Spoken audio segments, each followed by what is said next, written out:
Thanks for joining the call again. It's been a while since we've spoken. You've just announced the 1.9 million round of funding at 5p, with project partners involved as well, which is settled in cash and shares, along with another $500,000 of the DFC tranche. How does this impact on the DFS and the progress going forwards?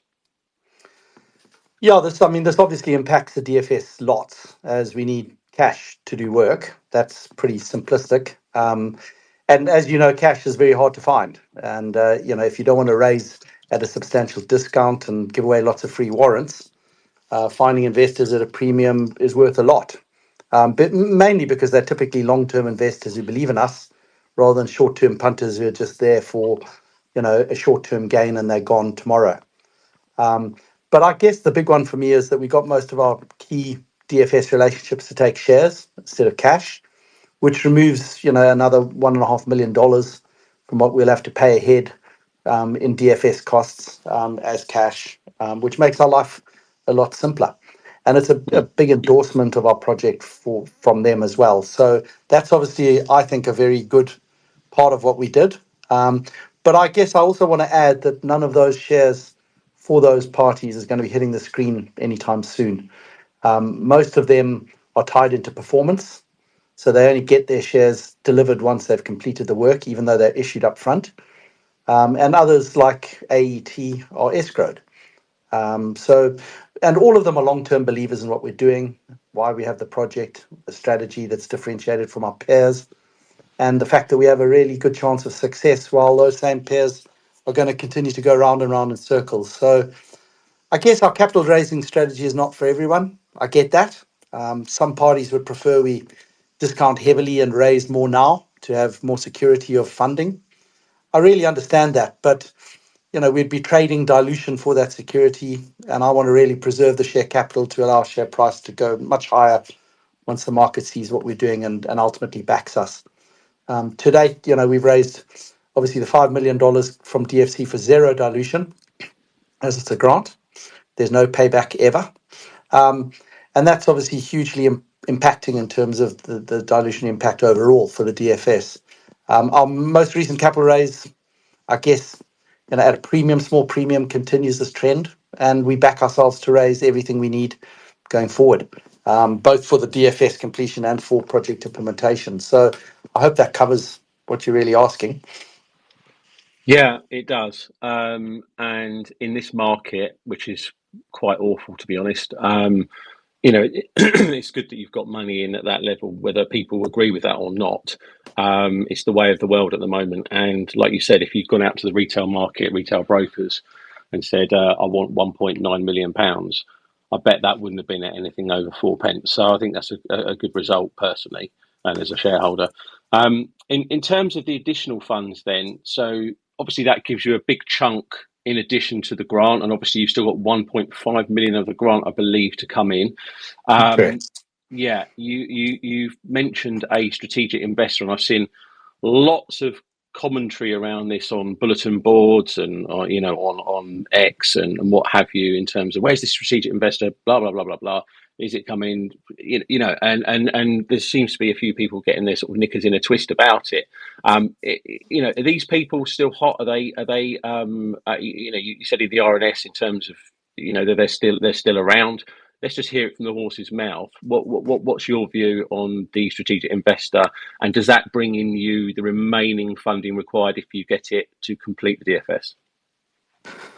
Okay, let me deal with the second part of that question Yep. first, because there's a fair bit of confusion out there around what we need to complete DFS. So let me try and be as clear as possible. We have two DFS options. One, which I call a base case, that doesn't include the extra drilling, which I guess at the end of the day is a nice to have, as we already have an initial 10 years life of mine, and that's enough to do a DFS on. And then there's an expanded DFS that includes this further resource drilling and obviously costs more.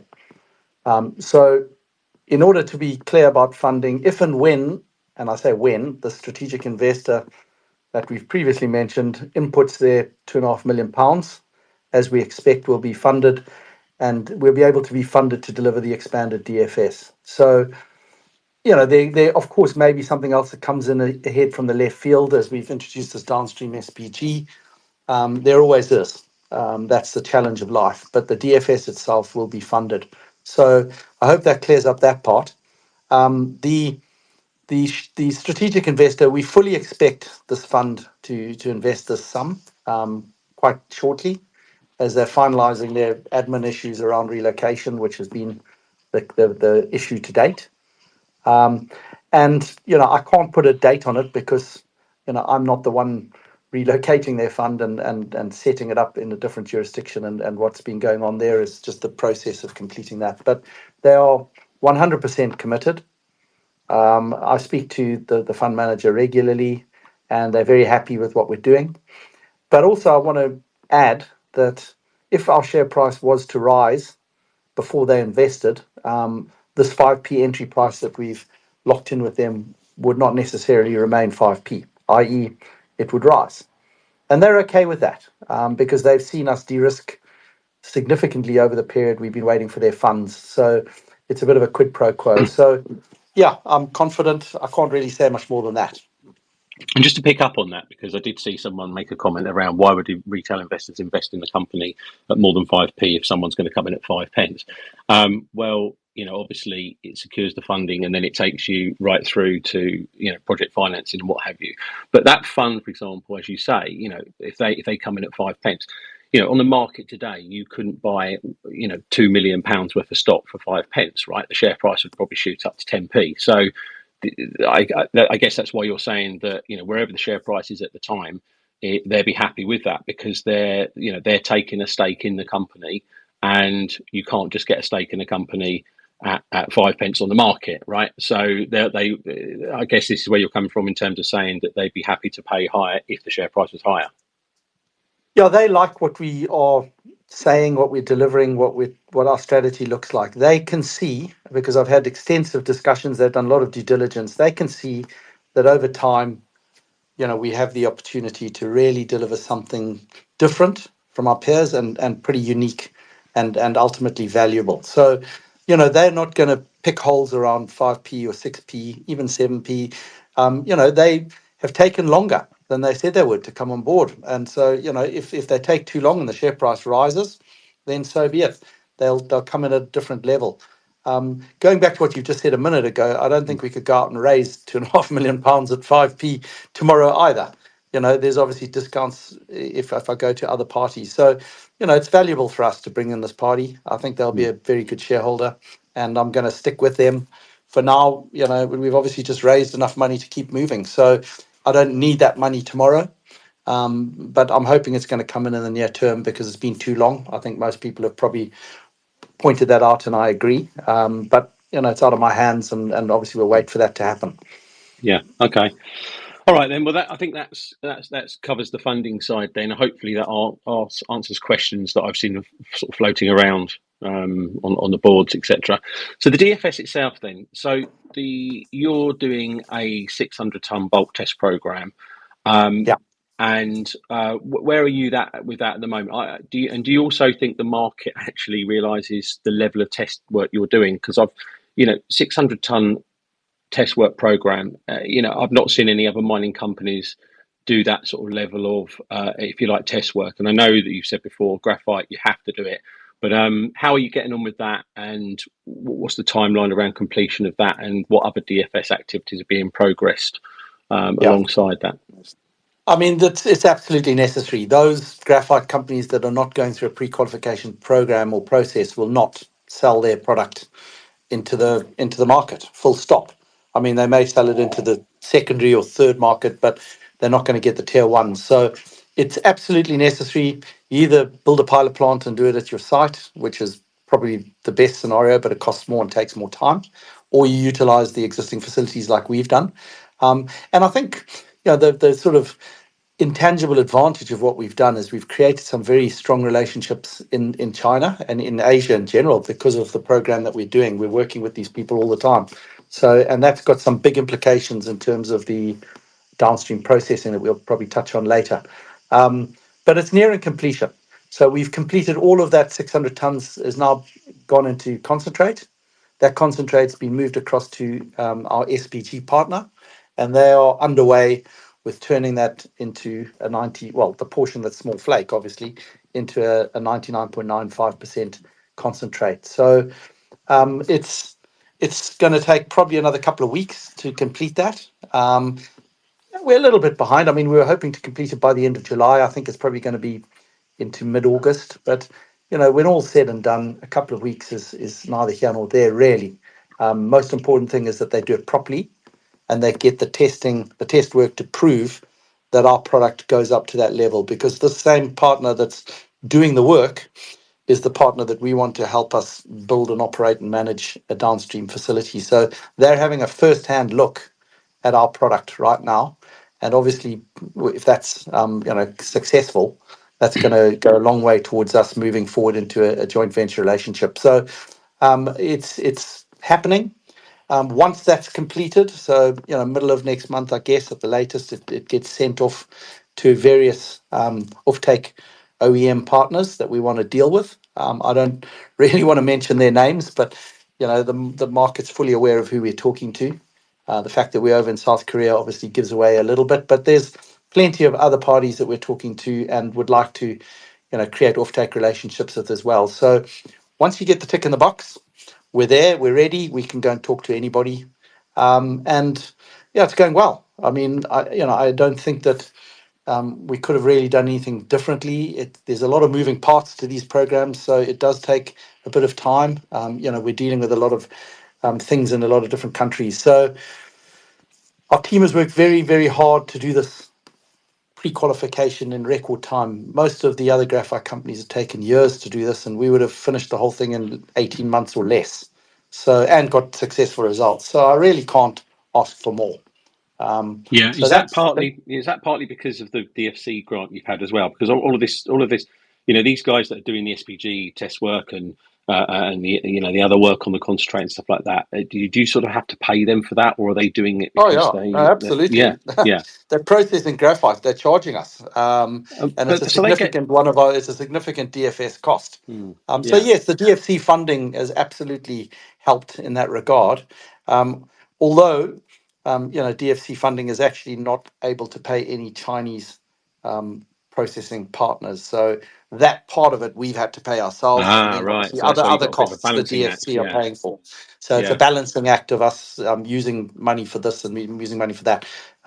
But I think the thing that's made it work for us in much faster time than others is that we've utilized some of the same consultants and the same experts who've taken some of the other graphite companies through this process before, and they understand exactly what needs to be done, who the best parties to deal with, how to jump through the hoops and make sure you get it done successfully. So, we appreciate their help and we'll continue to work with them.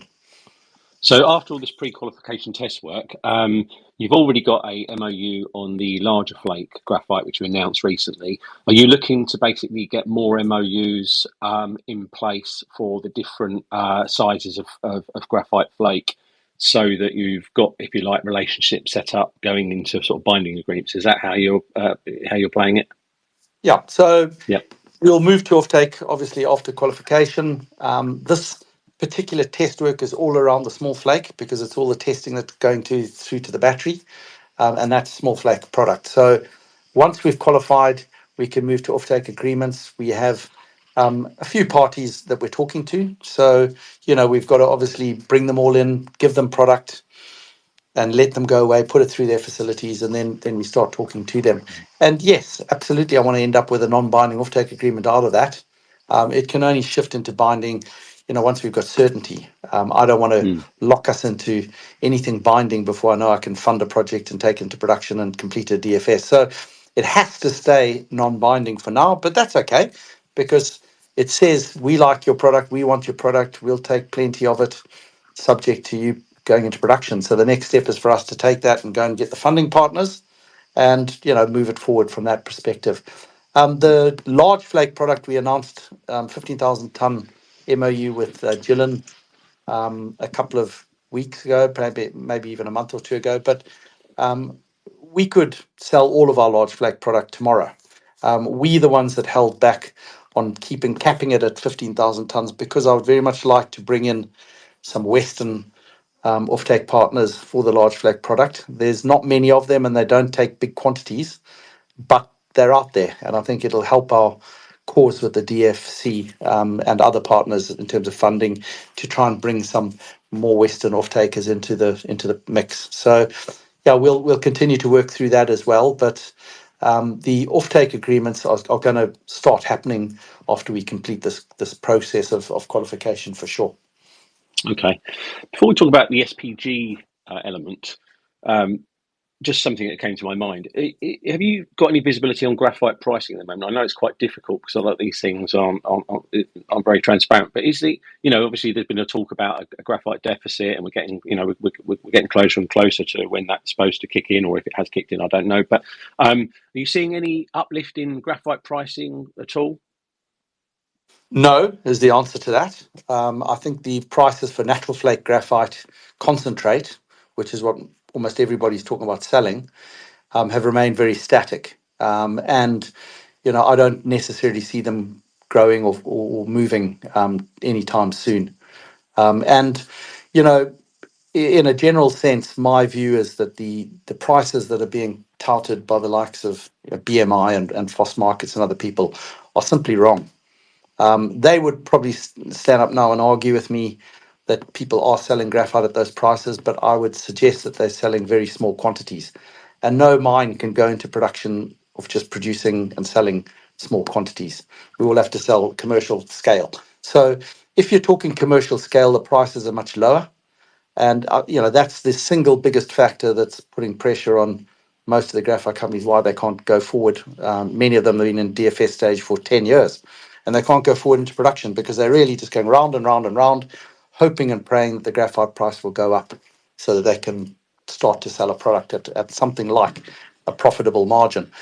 We've got a different view. We'll talk about downstream processing in a minute, but I don't want to be one of those that just joins the queue and just sitting there going round and round and round in a washing machine waiting for some graphite price to go up, because that's completely out of our control. Maybe it will go up in time. I mean, I don't have a crystal ball, but I think that ultimately it's going to have a lot of factors start to squeeze in order to get that price to start really shifting. And it could happen, but who knows when? And that doesn't help me. I want to get into production sooner than that. Yeah. Okay. So on to SPG then. This is something you've talked about recently, and this is the production of the sort of spheronized graphite that I believe is the end product that goes into the battery anodes. You're quite focused on this, and obviously because you see the additional margins or the high margins that you can get from it. So this approach and the strategy you're looking at here. How developed is it, and how does this differentiate Blencowe then from other junior mining companies, particularly in the graphite space?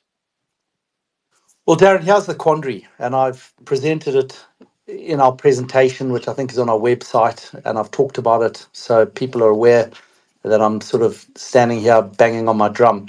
But if 50% of what most graphite projects are going to sell is small flake concentrate, and that product selling for, I don't know, $500 a ton into Asian markets, and operating costs for most of the graphite projects are above $500 per ton, how do those projects expect to be commercially viable when literally half their product is being sold at a loss? These same projects are lying to the market by stating their weighted average selling prices are considerably higher than they really are. And they're hiding behind the fact that the sale prices are opaque, which suits them, as nobody can reasonably state that they're wrong. But they are. I mean, we've been around China speaking to off-takers, and they're not paying the prices that most of these DFSs have got included and saying they will get. They're miles different, particularly in terms of commercial scale quantities being sold. And that goes for large flake concentrate as much as the small flake, by the way. Both are being well overstated. Sure, you can sell some for higher prices, but not the volumes they need, as I said before. This is one of the main reasons new graphite mines are not starting up. It's blatant lying to themselves, to the market, funding partners, and just about everyone else. And frankly, it can't end well if you overstate your selling price, and then you go into production and find when you're up and running that you're only going to get half what you say you're going to get for your products. That's just a disaster waiting to happen. I'm a straight shooter, you know that. I don't want to be Mm. part of that sort of scenario. So we've had to go out and find ways in which we can bring our weighted average selling price up. But in reality, not just cuckoo land where we just rely on some report that somebody's writing to tell me that you can get a lot higher prices. And one of the most obvious ways is to take some part of the much higher selling price for an uncoated 99.95 SPG, as opposed to just selling a 95% concentrate. The guys downstream from us are making all the money. They're taking a bigger slice of the pie. And we need to get involved in that to make some of that profit and to obviously then help lift our overall revenues and ultimately our profit. So we set out to find an SPG producer that may be keen to build a facility in Uganda. And it makes most sense to do it there as close to the source mine as possible, as close to Orem Cross. It costs us, and I guess everybody else, a lot of money to move a substantial tons of low value small flake concentrate halfway across the world to China Mm. to then get processed. Rather, we upgrade it nearby. And the catch is finding the partner that wants to build and operate an SPG plant outside of China. And then, secondly, to have abundant, low cost energy to do it there because it's a very energy intensive program. So we now have the partner. And we're lucky enough to have low cost hydropower in Uganda, lots of it, which makes it possible. And our end product is suitably high grade to attract that party with the expertise to do it, to come and work with us. So that's where we are. It's a meeting of, I guess, everybody needing to do it together. But what does it mean for us? I guess it means we can save a lot of logistics costs. We were going to move half of our end concentrate 1,700 kilometers down to Mombasa port. We're now only going to move it 180 kilometers down the road. So our operating costs can come down a lot. But at the same time, our sales price will go up, not necessarily for the concentrate, because we'll just sell that at a market price, but because we'll be participating in some of the value add by the beneficiation. But it also means that we have an off-taker for life for Orem Cross, as that beneficiation facility is never going to buy concentrate from anywhere else. They'll never import product all the way inland, upgrade it, and turn it around. It just would never make sense. So instead of us scrambling to find off-takers for concentrate, like just about everybody else, we'll have an off-taker down the road that we can be selling, as much as we can into going forward, Mm. and obviously makes sense. As I said before, it means we participate in some of that value add because the uncoated SPG is sold at high prices. And I think we're going to have huge demand for that product because everybody is saying that they want uncoated SPG produced outside of China. There's a lot of political risk in the fact that China produces 98% of the purified graphite today, and they can turn off the taps at any stage. So I think this strategy differentiates us considerably. It's not a high capital cost, and the JV partner will be co-funding this with us. But the differentiation will, make us stand out from the pack, and Mm. will get us a lot of eyeballs, not just in terms of the market, but also in terms of the OEMs and everybody. I mean, funding partners, and ultimately, it's going to bring a lot of value to Blencowe. So we are working towards this. I mean, as I mentioned before, that same partner is busy doing test work, bringing our concentrate up to an SPG at a commercial scale. And if that's successful, then we'll be looking to move from there to a JV MOU as quickly as we can, and looking to get that out as soon as we possibly can. And I think that's going to, create a lot of good news flow in its own right as a separate stream beyond the sort of DFS work that we're doing already. So it's almost a must-have. And we're lucky enough not just to have found the right partner who wants to work with us, but also to be in a country that has abundant low cost power, because that makes it possible. And by the way, Mm. the Ugandan government will be over the moon. Well, they are already. We've spoken to them about it, and they absolutely love the idea of further beneficiation in country, as you can appreciate. So, does that cover everything that you needed? Yeah, it does. Well, I've just got a question off the back of that in terms of the SPG partner. So, obviously, at the moment, there are tariffs have been recently imposed on graphite SPG by the US. and then China, I think, later last year announced export curbs on SPG. Obviously, given that they produce most of it, so there's all this sort of to and froing and sort of like fronting up between China and the US.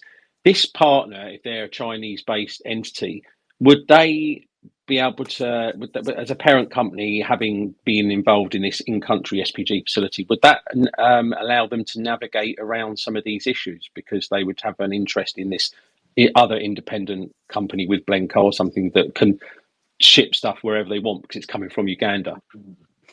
Well, from a structural perspective, I don't want to sort of say too much because it hasn't Yeah. yet been put in place, but we are looking to have a JV partner that's not from China, because for the obvious reasons that we've got support coming from DFC and other people that don't particularly want them involved, to the as little involvement as possible. So the involvement of the Chinese partner is purely and simply because we don't know how to do it, and I don't think anybody else really in the Western world knows how to do it at scale, and so we need to learn from them. So they will have a management contract to deliver product, but we are talking about selling SPG only to non-Chinese customers. So it'll be to international customers outside of China.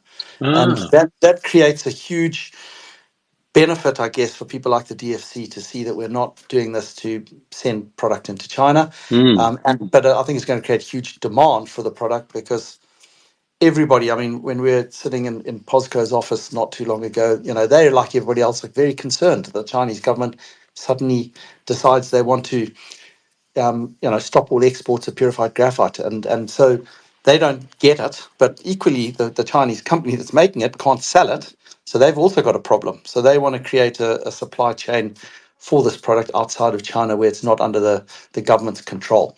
So Mm. there's a little moment in time where it kind of works well for everybody. And I think that's what you need to have, because everybody's stars need to align. Otherwise, it's not going to happen. So we're continuing to work through it. And, as soon as I've got more to add, I guess we'll put out an announcement and showcase what we're going to do. Ah, okay. So timing then on hearing more about what that partnership might look like or what you're planning to do. That's not in the too distant future. It could be quicker than we think. Correct. I mean, but like all of these things, you're trying to put the MOU itself is not massively complex because it's obviously a Mm. proper agreement behind that will be more complicated. But we do have to have enough meat on the bone within the MOU that it obviously points out all the key parties, and as I say, we're talking about bringing on board a third party that will be outside of China doing the funding and the marketing. So it's a little bit complicated, but at the same time we've been working through this for a while. So I think we should be able to get to an end result pretty quickly, but we can't really press the buttons until we complete this testing Mm. because that's obviously the crucial part of it. So yeah, we're not far. You're not Okie far. dokie. Okay, excellent. So what I'm going to do is I'm going to open the floor for questions. If anyone on the call wants to ask a question, use the request to speak function, bottom left hand corner, I believe it is, and I'll see you pop up as someone who wants to speak, and I'll allow you to ask a question to Mike. In the meantime, while you're doing that, Mike, perhaps you could just tell us, and this is something I'm interested in as well, post DFS, which we believe that would be towards the end of the year or early next year. What would the roadmap look like then, as you've delivered the DFS, to financing and production, and what's the rough timescale around that? Yeah, so I'm working closely with potential funding partners now, and I don't want to just spring upon them the day we've got the DFS. Here it is. Please go and consider Orem Cross. And they haven't seen it, so I'm working with them. In fact, I'm off to Washington next week to go and see the DFC, and the IFC, and I want to try and take them as far down that road as possible prior to the DFS being completed. And so we don't, things like the downstream strategy that we've been talking about before, I want them to be aware of it, to be supportive of what we're doing, because I don't want to follow the next 6 months doing a downstream strategy and suddenly find that the DFC don't like it. So we're working together with these guys, but you're right. Only once we've completed the feasibility study can they take that as the document that they need to their various committees to seek debt funding in this instance, and it will take some time. I really will push and push as much as I can, but I can tell you for free, the DSC are not changing their tried and tested methodology in terms of how they fund projects just for me. So yeah, we will have a period of time post DFS where we're putting the funding solution together. But as I say, I'm trying to find all the partners and bring them in and get them to speed beforehand, so it moves as quickly as possible. And then, and it's not just debt, by the way. We've got to have some equity. There'll be some prepayment potentially, and maybe even some royalties. And then once we've got that in place, we really have two alternative routes that we're talking about for production.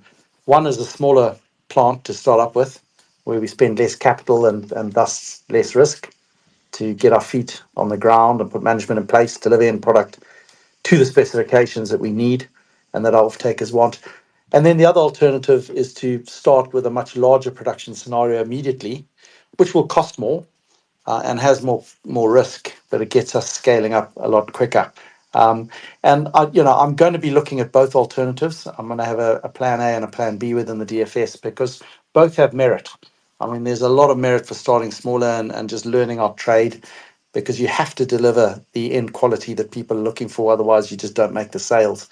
But at the same time, I do want to scale up as quickly as possible. So that's what we'll be looking to do, and obviously start production as quickly as possible. And the funding partners will have a say in which alternative we take. But for me, I want to de-risk as much as we can along the way, just to be sure, that we don't jump too fast and trip over our own 2 feet. Okay, sensible. Okay, so if anyone wants to ask a question, hit the request to speak function, and I'll allow you to ask Mike a question. We've got a guy on, well, I'm assuming it's a guy, Paul C. If Paul, if you want to unmute, feel free to have ask your question. Hi, can you hear me? Yeah, yes, I can. Yeah, it is a guy. I've got a few questions, so I'll just ask as many as you'll permit me to. The first few questions is on drilling. So you've talked about further drilling and that nothing's specifically agreed yet. However, as part of the recent raise, I note that you raised $1 million with ADT, Ugandan drilling partners. I was wondering, is the reason why that money has been those shares are being issued because there is going to be further drilling going forward? Correct. Yes. Those shares are being issued. So if we never drill, we've just given away $1 million worth of shares for nothing. So you can appreciate that we are going to drill. The only thing I don't know really is exactly when. We have to do some drilling for the DFS, that is geotech. So we will get started on some drilling. I guess the unknown factor, which people are debating endlessly in chat rooms, is whether we do the resource definition drilling or not. And that's a nice to have. I want to increase my resource, but we've got enough for now. So it's a question of priorities, both in terms of time and effort, people and money. But in an ideal situation, obviously bringing in the extra money that we've talked about, we'll get on and do that drilling program, and we can cover it all off. Okay, great. Because another one of my questions was going to be: is it going to be an extension to the Northern Syncline and Camp Lord regions, or is it going to be another region? And is it likely to be in 2024 that it starts? Yes, to 2024, absolutely. I certainly hope so. Otherwise, it's going to delay things a lot more. And yes, in answer to your question about where it is, the current program is extensions to both the Northern Syncline and the Camp Lode, where we've got our existing resource from. We'll also be doing some more conversion, so we'll be getting more measured and indicated from the inferred.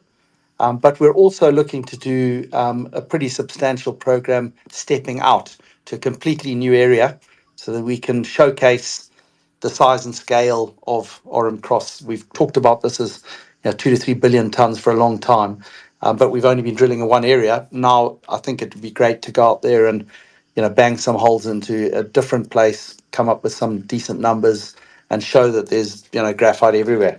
So yeah, I hope that covers your question.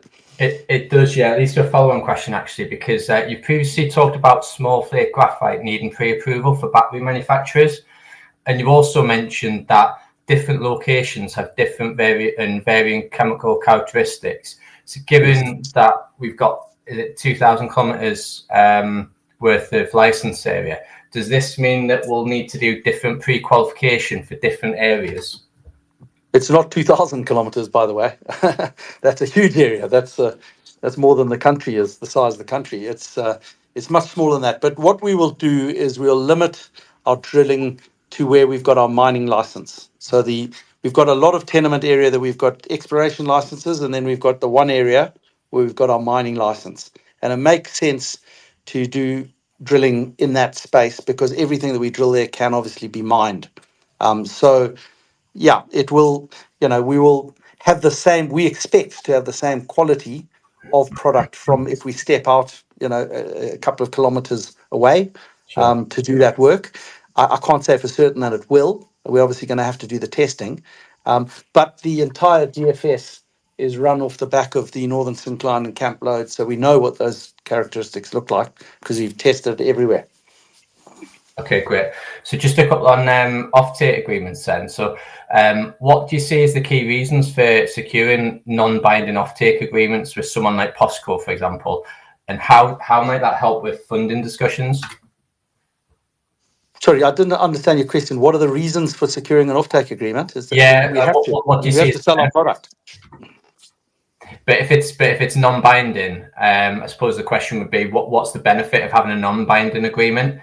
Is it primarily for securing debt?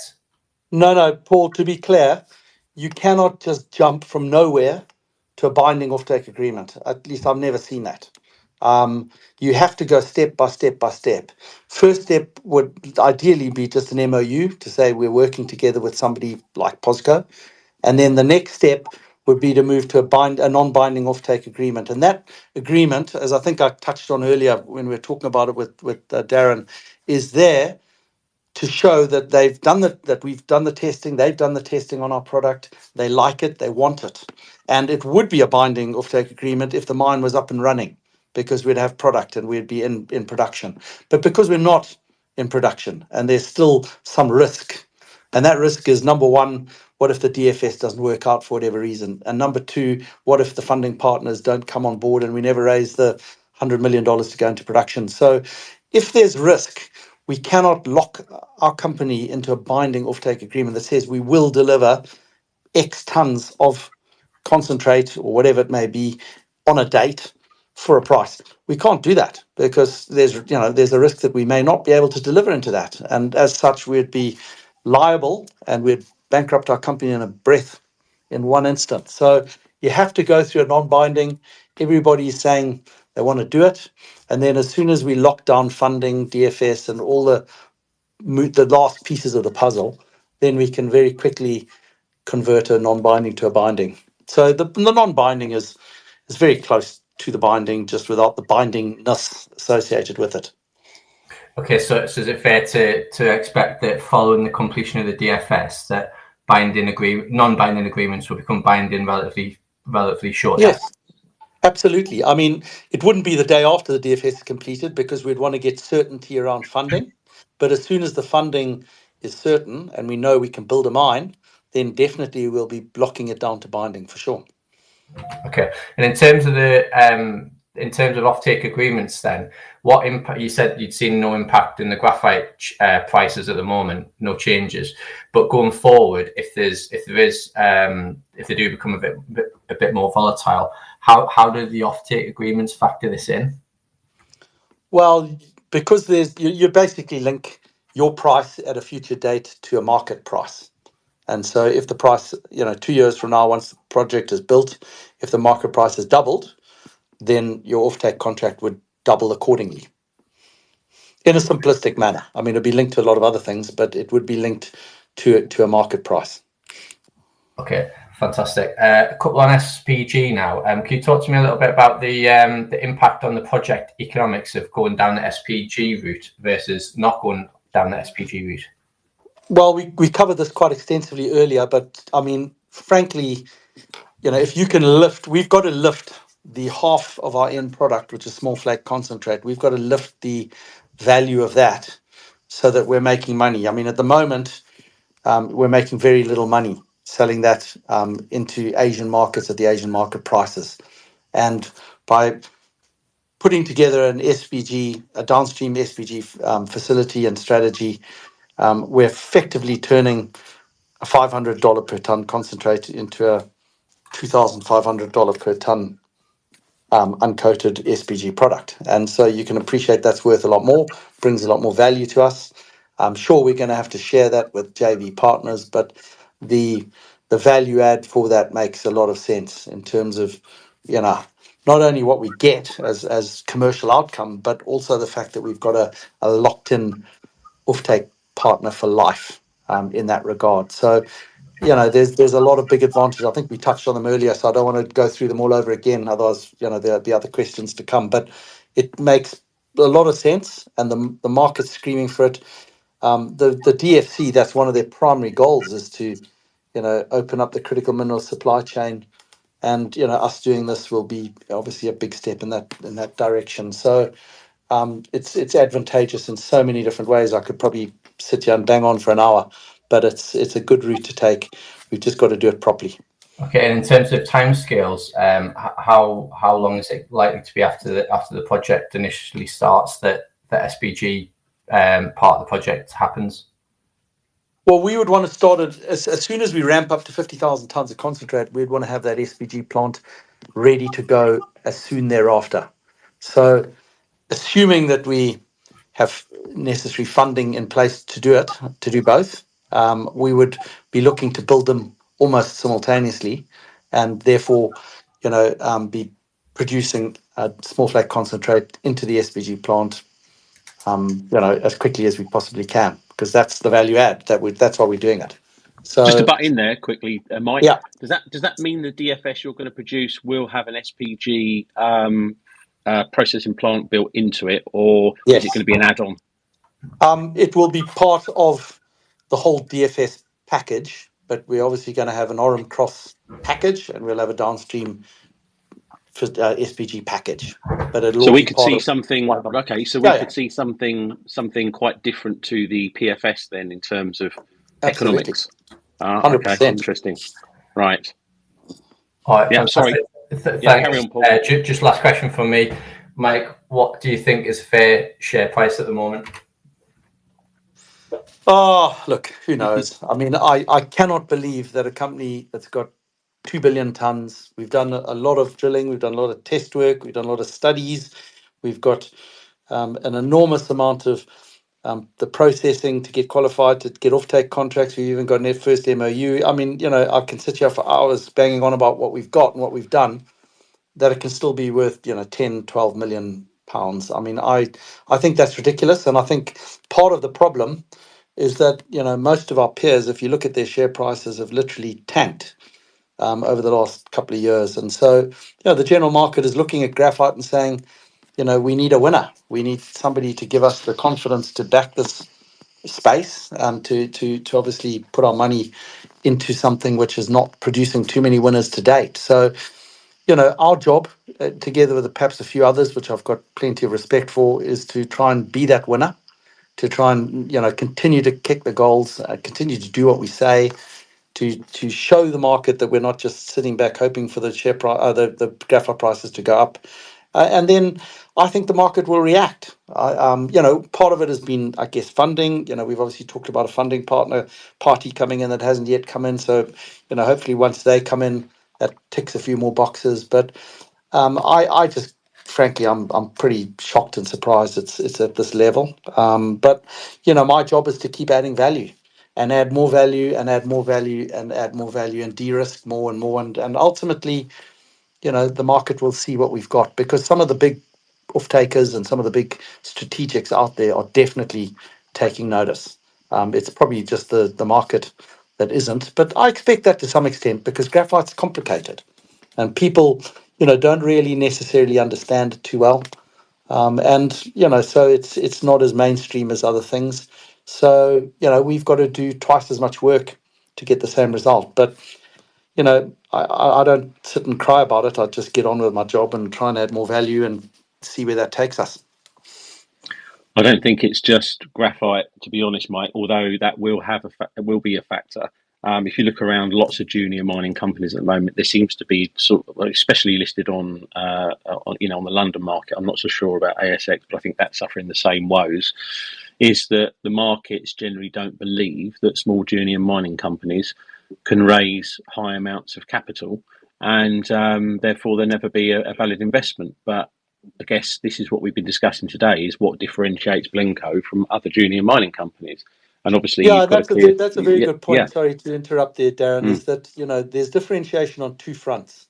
The first differentiation is the project itself.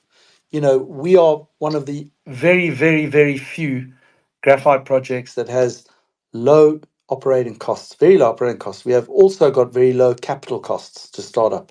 And we've got a very high purity of end product.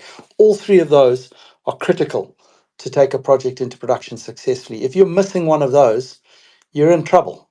You're in trouble for a lot of different reasons, but we've got them all, and I can't see too many others that have. And then once you've got those, which we have, then you've got to overlay strategy and relationships and to be able to create something that's different, unique, valuable. And I think, the big question everybody asks is funding partners. Well, we've gone out there and we found a big funding partner, and we haven't just, announced that they want to work with us. We've actually got a $5 million grant from them. And we're still talking to other people just in case, because I always want a plan B and a plan C. And we've gone out and found a downstream SPG strategy because I think that's what is absolutely required to make something work. So I think it's overlaying the core factors of the project with this strategy and relationships and key relationships. And, from there, we've got a recipe that can deliver success. We've still got to go and do it. But I think, when I sit back at night and I look, okay, how am I going to get funded? I've got a solution. Am I going to be able to sell my product? I've got a solution. How can I sell my product for something that's commercially valuable and profitable? I've got a solution. I'm not just sitting here going, oh, gee, I hope that Benchmark Minerals Intelligent are right and there's going to be a huge squeeze and the prices of graphite will double over the next 2 years. For me, that's just such negative approach. You cannot run a company or project along those lines. You're just hoping for something to happen. You've got to take control of the situation yourself. So apologies for me getting a little bit on my high horse, but I think that we've got something that's very different and it stands out as being different. And for that reason, I think we should have a higher share price. But, I've got to continue to talk the talk, walk the walk and deliver. And that'll hopefully get us there. Yeah, it was a good question from Paul, and one that provoked a good response. I share the pain at the moment of any investor in any junior mining company, but specifically with Blencowe, so much has been delivered and the strategy is clear. I don't understand why the market hasn't picked up on it either. But value in the end will out. So that's where I have to. That's my view on that. Okay, Paul. Yeah, those really good questions, actually, better than my questions, I think. So thanks very much for your input there. I haven't got anyone else who has put their hand up to ask a question. So, hang on, I have got one question, Mike. Mike, if you don't mind taking it from someone called Mark.